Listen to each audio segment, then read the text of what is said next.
Janice Pereira, professora da Psicologia do curso do UniCeub.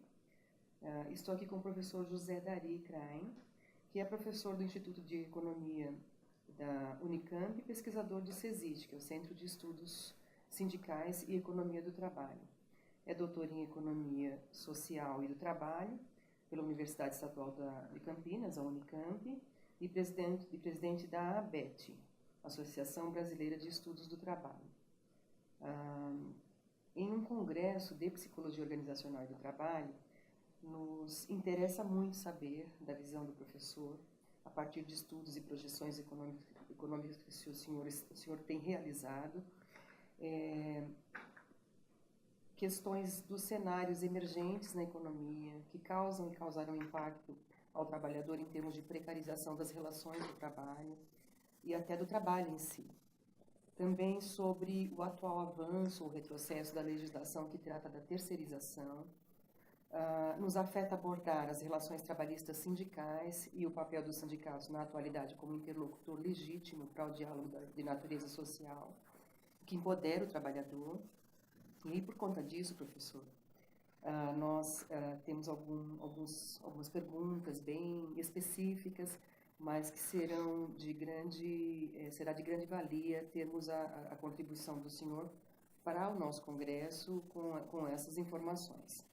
A primeira pergunta refere-se a estudos recentes que o senhor vem desenvolvendo, quando trata uma contradição do Brasil no início do século XXI, que envolveram melhorias no nível de emprego, na renda do trabalhador, no avanço da formalização do trabalho e das negociações salariais de um modo em geral.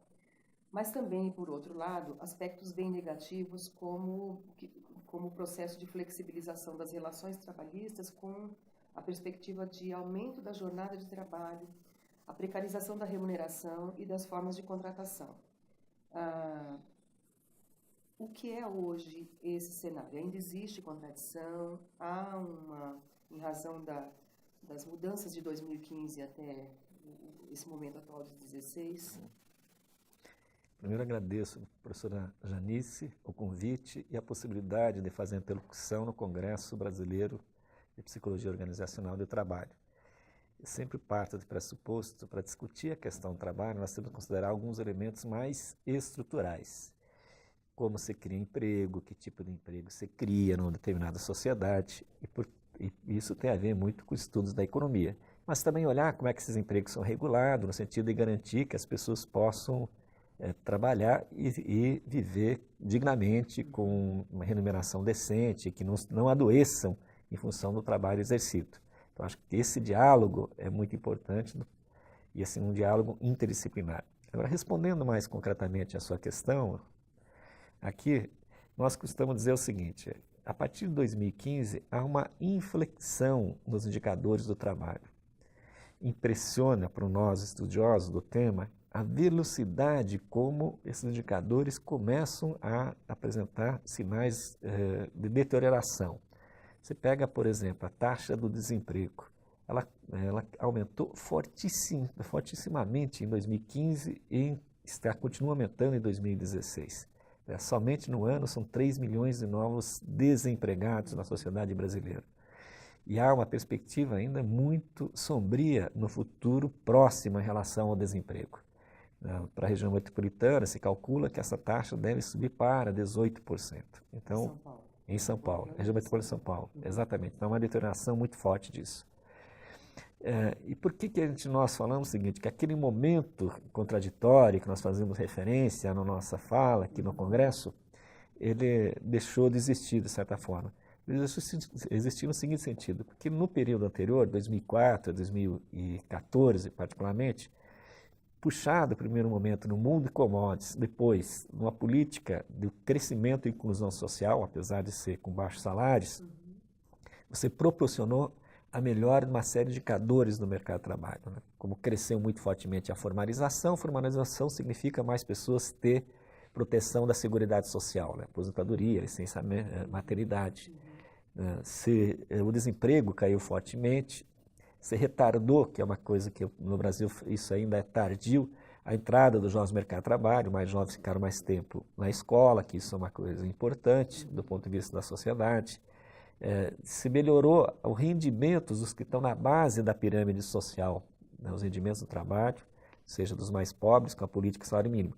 Mas, ao mesmo tempo, naquele período anterior, tem uma série de indicadores que mostram que a flexibilização, e flexibilização significa gerar uma situação mais instável para o trabalhador e mais vantajosa para a empresa, ela continuou acontecendo em alguns elementos centrais da relação de emprego. A tendência desse processo é continuar se aprofundando na crise. Como, por exemplo, posso citar a questão dos vínculos de emprego. No período anterior, como o mercado de trabalho está um pouco mais aquecido, o trabalhador ele exigia para poder trabalhar carteira assinada. Hoje, ele vai se submeter a uma condição mais precária porque as oportunidades de trabalho são muito menores com a crise econômica atual. Tá? Um outro exemplo, na questão da jornada de trabalho. As pessoas, quando têm dificuldade de emprego, se submetem a certas condições que quando o período no mercado de trabalho é melhor, não se submeteriam com tanta facilidade. Tá? Então, nesse sentido, e a mesma coisa em relação à remuneração. Tá? Nesse sentido, inclusive, os dados já mostram que o resultado, por exemplo, de negociações salariais em 2016 já são ruins para os trabalhadores. Boa parte dos acordos estão sendo fechados com perdas salariais, ou seja, os sindicatos não conseguem recompor a remuneração. Assim como o rendimento médio apresenta queda, a massa de salários também apresenta queda fortemente já nesse período recente. Por isso que nós estamos dizendo que esse movimento contraditório de alguns indicadores melhoravam e outros pioravam, deixou de existir na crise. Agora todos os indicadores estão mostrando um viés de piora das condições de trabalho. E aí a gente tem, o senhor mencionou a terceirização, né, vínculo de trabalho. Não mencionou a terceirização. Nós temos um movimento em andamento já há alguns anos no Brasil, e a legislação sobre terceirização, o grau de amplitude ou de liberdade que o empregador tem quanto ao que ele pode terceirizar, né, em termos de contrato ou não, ênfase de análise hoje, porque há uma legislação em andamento para aprovação no Congresso, né? Qual a análise que o senhor faz das tendências de desenvolvimento dessa legislação sobre terceirização? É uma questão muito importante, essa questão da terceirização. Dentro da pergunta anterior, é o seguinte: a terceirização é aprovada no Congresso Nacional, na Câmara de Deputados, em 2015, e agora está em discussão no Senado Federal. E há uma indicação no Senado de colocar esse tema como prioridade para aprovação no período próximo. Qual é a nossa preocupação em relação a essa questão da terceirização do projeto? Primeiro, os estudos acadêmicos dos pesquisadores mostram que o terceirizado tem uma condição de vida de trabalho muito pior do que os contratados diretamente pelas empresas. A remuneração é mais baixa, a jornada é mais longa, a estabilidade é menor, o número de benefícios é menor e quando existem são menos expressivos do ponto de vista de valores. Então, todos os estudos mostram que a terceirização é um fenômeno que precariza o trabalho. É um fenômeno que precariza o trabalho. E por que há uma pressão tão forte para criar uma lei da legislação? Porque você tem hoje, não tem uma lei que regulamenta a terceirização. Você tem uma súmula do Tribunal Superior do Trabalho, 331. Essa súmula coloca 2 limites para a terceirização. Que é de permite... Qual ano, professor? Hein? De qual ano? A súmula foi instituída em 1993, mas ganhou uma interpretação mais pacífica no final da década passada, no final dos anos 90 e começo dos anos 2000, no período mais recente. Quais são os 2 limites que essa legislação, que essa súmula coloca? Primeiro, que a terceirização não pode acontecer de forma indiscriminada, ela só pode acontecer em atividade meio, não atividade fim da empresa. O conceito da atividade meio e fim sempre é complicado, mas dizendo o seguinte, a empresa não pode terceirizar tudo. Já vou citar um exemplo concreto, e que é isso que quer. Por exemplo, nós somos professores, eu sou contratado por uma universidade, você é contratado aqui também pelo centro universitário. Aqui nós somos contratados. O que a lei permite? Que em vez da universidade contratar diretamente a nós professores, ela pode contratar uma empresa que forneça professores para dar aula. Então, dá aula de economia, de matemática, de psicologia, de sociologia, ou seja, empresa especializada em fornecer professores numa determinada área do conhecimento. Mas isso é um problema, inclusive para a própria instituição, porque aí você não tem um corpo que possa pensar o curso de forma articulada. E vai fazer com que o professor, ele, para poder sobreviver, vai ter que trabalhar em vários centros, vai se submeter, vai trabalhar em vários centros diferentes. Sim. Então, essa é uma questão que você quer alterar na lei, permitir que a terceirização possa acontecer de forma indiscriminada, não eliminar qualquer critério ou qualquer restrição para a empresa poder terceirizar o que quiser terceirizar. Essa que é a grande questão do projeto em curso. E, ao mesmo tempo, permite a criação de empresas interpostas que vão ser fornecedoras de pessoas, de mão de obra para outras empresas. Tá? Então, e esse processo é o que nos preocupa, particularmente. Por que nos preocupa? Porque é você criar uma condição de instabilidade para quem é contratado diretamente pelas empresas, que isso é que é a questão central. Porque o terceirizado não está protegido por lei, mas o terceirizado está protegido pela mesma legislação de direitos que qualquer trabalhador. Como cidadão brasileiro, ele tem direito a férias, 13º, a licença maternidade, paternidade, tudo aquilo que está na lei também serve, o terceirizado é contemplado, é beneficiado. Mas com a terceirização, você diz o seguinte, para uma categoria que conquistou uma jornada melhor, um salário maior, no tempo, na sua história, você vai dizer para ela assim, não, você pode, a empresa vai dispensar o trabalhador contratado diretamente, contratar uma outra empresa terceirizada pagando um salário muito menor. E num contexto de elevação do desemprego, esse mecanismo pode ser utilizado ainda com mais facilidade pelas empresas.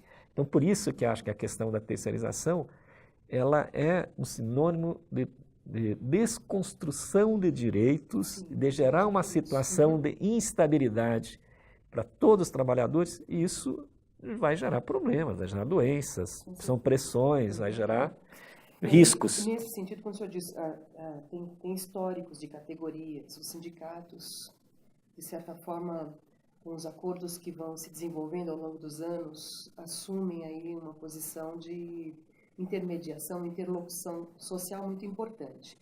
Como que ficaria aí até os cenários para a possibilidade de determinados sindicatos no Brasil permanecerem, ainda até existirem? A primeira questão é importante. Os sindicatos, em geral, perderam força nos últimos tempos, mas, ao mesmo tempo, democracia tem como pressuposto a existência de organizações que sejam capazes de fazer contraposição para a defesa de direitos de segmentos minoritários na sociedade e que têm individualmente menor poder de barganha. Como não dá para imaginar, do ponto de vista da história da humanidade, criar processos mais civilizados sem existência de sindicatos. Se nós temos hoje uma série de direitos, proteções, porque no passado tiveram lutas que mostraram que isso é importante para a vida da sociedade. E esses processos foram construídos por sindicatos. Os sindicatos tiveram um papel muito importante, não só eles, mas é uma instituição central, ou seja, para a defesa da democracia e pela defesa de uma sociedade com possibilidade de ser mais civilizada. Tá? A questão da terceirização em si, ela fragmenta mais as categorias e, portanto, fragiliza ainda mais os sindicatos e sua capacidade de se contrapor às tendências de precarização do trabalho que são vigentes no período dentro da sua recente. Análise, que algum segmento fique até com grande vulnerabilidade nos próximos, num prazo curto? Já existem segmentos com grande vulnerabilidade e a questão com o processo do avanço da flexibilização, avanço da legislação, se for aprovado esse PL PLC 30/2015, que está em discussão agora nesse momento no Senado Nacional, com certeza o processo de vulnerabilidade tende a crescer enormemente para uma quantidade muito grande de pessoas. Inclusive, a sociedade percebeu isso.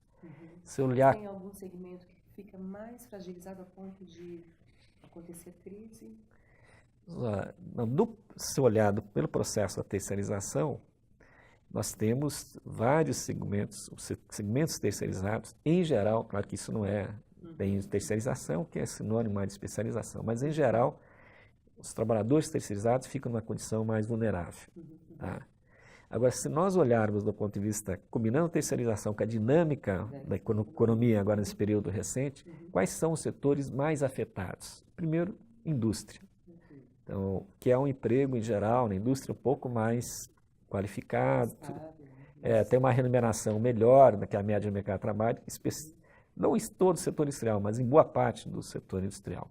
Segundo, construção civil. Você tem uma queda muito forte da atividade na construção civil, tanto na construção residencial, mas especialmente na infraestrutura. Então, e o desemprego na construção civil cresceu de uma forma bastante intensa nesse período. Mas você tem também uma queda do comércio, dos serviços. Então, você vai gerando uma bola de neve, né, em vários segmentos. Vai caindo a renda, vai caindo a massa de rendimento, isso cai o consumo, isso vai afetando uma série de segmentos da economia. E você tem, por outro lado, também alguns setores, como é próprio numa sociedade como a nossa, que vai tendo ganhos de produtividade, com a introdução de novas tecnologias, né, substituindo trabalhador por máquina, né, trabalhador por máquina, né, vai substituindo.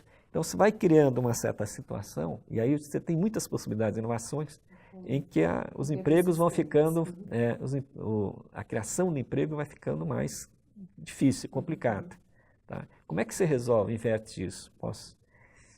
Como é que você inverte isso, essa questão aí do desemprego? Aqui, primeiro, você tem que mudar a política econômica, né, para criar a questão do emprego. Mas, a lógica da política econômica dos últimos anos é uma lógica em que não coloca o crescimento econômico como variável fundamental. A variável fundamental é a estabilização dos preços. Tá? Mas, e, para isso, se adota uma série de políticas, por exemplo, como ajuste fiscal, sempre na perspectiva da estabilização dos preços, como condição. Mas, na história nossa que a gente vê, quando a sociedade, quando a economia está em crise forte, ela precisa ter um setor que alavanca a sua retomada do seu crescimento. E esse setor é fundamental que seja a infraestrutura por meio de uma ação coordenada pelo Estado. Tá? Então, ou seja, tem uma política econômica que viabiliza o crescimento. Isso. Em segundo lugar, não adianta só você crescer a economia. Você depende do que você desenvolve. Isso também tem como correlato o tipo de emprego que você cria na sociedade. Então, você precisa investir no sentido de ter uma estrutura econômica mais complexa. Então, investimento em infraestrutura, em tecnologias, em ciência, em pesquisa, criar as condições para manutenção da competitividade do setor industrial, porque esses segmentos que tendem a criar uma estrutura econômica mais complexa, portanto, um tipo de emprego mais qualificado, exigido. Então, a manutenção, por último, o avanço nos serviços sociais. Historicamente, é nos serviços sociais que se cria muito emprego. Saúde, educação. Então, você, por exemplo, congelar todos os investimentos, todos os gastos em saúde e educação, também tem um efeito negativo sobre a retomada do emprego. Mas saúde e educação, além de ser segmentos que geram emprego, tende a gerar empregos mais qualificados em geral. Então, essa é uma outra questão fundamental para ser considerada. Nós vamos precisar finalizar a nossa conversa, uma pena. Qual seria uma indicação até para psicólogos, né, que são psicólogos do trabalho, que são profissionais que estão normalmente à frente, ou de processos para a gestão de pessoas que observem, moderem e mitiguem a precarização do trabalho, ou mesmo psicólogos que observam proximamente os processos de trabalho por meio da ergonomia, por meio de estudos que refletem organização, condições de trabalho. Qual seria, professor, a sua indicação frente a esses cenários que estão se configurando sobre o papel do psicólogo para mitigar essas questões da precarização do trabalho por meio de se apropriar desses papéis, até eventualmente na condição de acordos trabalhistas? Qual seria aí a sua indicação como economista, como quem observa o cenário e traduz para a gente, os cenários, né, econômicos, e traduz para a gente? Tá. Acho que a primeira questão que é importante, acho, na minha perspectiva, ressaltar é o seguinte: talvez não baste trabalhar só com os efeitos das mudanças em curso. Tá? Quais são os efeitos da mudança em curso? As pessoas, elas estão submetidas a concorrer entre si, a apresentar resultados, a cumprir metas, e isso tende a gerar problemas, né? Tanto que as doenças do século XXI, consideradas pela OIT, são o estresse, a angústia, a ansiedade. Então não adianta, eu acho que não basta lidar só, é importante, é claro, lidar com os efeitos sobre o trabalho que esse processo de mudança causa. É fundamental também considerar os aspectos que são causadoras dos problemas do trabalho, tá? São causadores, ou seja, aí numa perspectiva mais profunda. E aqui, como causadora da questão do trabalho, é fundamental, aqui primeiro, obviamente, é você ter formas das pessoas ter ocupação, né? Porque você gerar uma sociedade com alto índice de desemprego, o desemprego é um fator de tensionamento social, de rompimento do tecido social, porque as pessoas vão buscar estratégias de sobrevivência, e num ambiente em que valoriza muito você ter acesso ao consumo, essa estratégia de sobrevivência vai ser atingida por meios, às vezes, quando não, vamos chamar, considerados lícitos e éticos dentro da sociedade. Tá? Então, para você atingir as causas disso, você tem que mexer, primeiro, no modelo econômico, de que tipo de ocupação que se cria. Em segundo lugar, mexer na forma como esse trabalho é organizado na sociedade, tá? Na forma como o trabalho é organizado. E quando nós pensamos no trabalho, a nossa referência não pode ser simplesmente se a pessoa tem emprego ou não.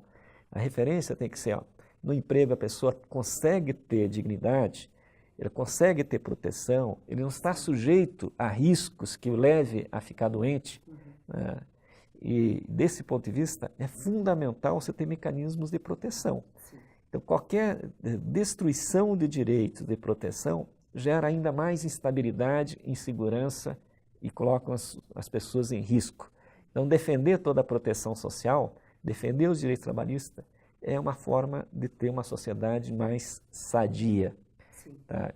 Terceiro aspecto, que é algo que historicamente sempre acontece, que já aconteceu isso, a gente tem que pensar o seguinte: nós somos uma sociedade capitalista que tem mostrado uma imensa capacidade de ampliar a produção de riqueza, ou seja, tem obtido ganhos de produtividade.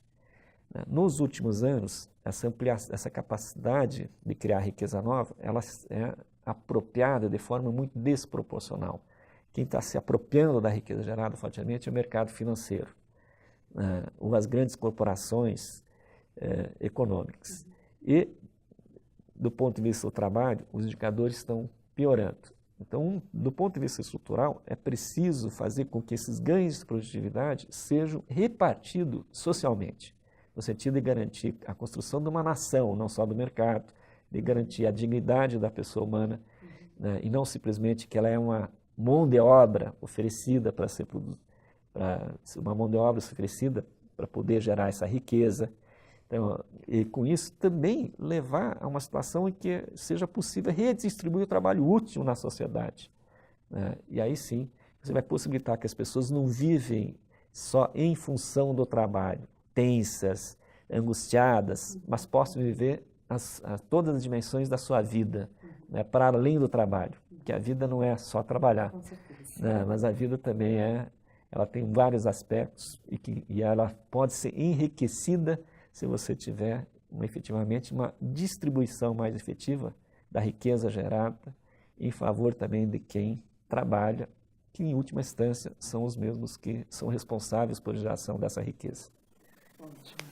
Eu agradeço o senhor e teremos aí, com certeza, muitos subsídios para um olhar que sai um pouco do contato direto com as pessoas e precisa necessariamente olhar para cenários externos que são até de uma amplitude muito grande e de outras áreas da nossa especialização, né?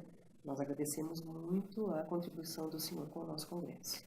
Nós que também agradecemos a oportunidade de poder fazer um diálogo interdisciplinar aí, né?